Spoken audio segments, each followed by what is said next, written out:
30,000 soldiers. Ukraine has prosecuted these many soldiers for desertion in the first 9 months of this year. But that is not the complete picture.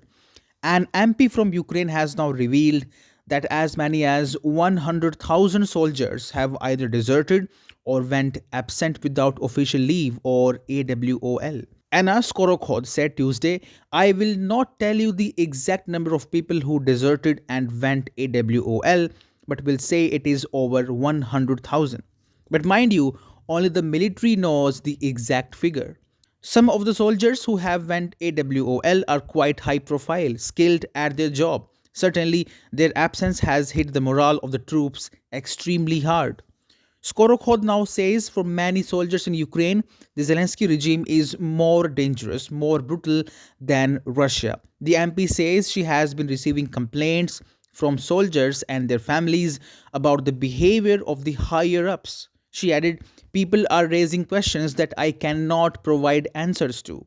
Why must I, a repair shop worker from just a month ago, sit in the trenches while senior officers are far away from the front line? Why just 10% to 15% of the army personnel are actually participating in combat?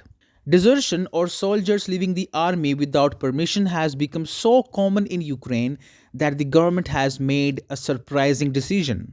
On August 20th, Ukraine's parliament decided not to punish soldiers who tried to escape from the army for the first time. However, this new rule only applies if the soldiers agree to return to their duties. One of the biggest reasons for the situation is low morale or feeling unmotivated and tired.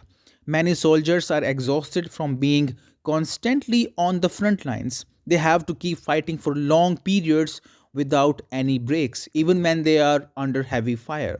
Some soldiers have told reporters that since Russia attacked Ukraine 2 years ago, they have barely had any time to rest, moving from one battle to the next. In theory, soldiers are supposed to be allowed to take 10 days of leave twice a year. However, due to a shortage of soldiers, even these short vacations often get delayed. Soldiers and their families are now demanding more frequent breaks. Some are asking for longer vacation periods ranging from 1 month to 3 years so they can recover and spend time with their families. A soldier named Serhiy Nezdilov, who is also a journalist, was placed under investigation after he shared his experience on Facebook. He explained that he chose to leave the army in protest against the poor conditions. In an interview with the Times newspaper in the UK, he said that prison seemed a better place than the army because at least there he would know when he could leave. Experts believe the increasing desertion is linked to Ukraine's shortage of soldiers on the battlefield. To try and fill this gap, the government has been actively mobilizing new fighters. In some battles, as few as 5 to 7 soldiers are having to face around 30 Russian soldiers, which makes the fighting condition even tougher for those on the front lines.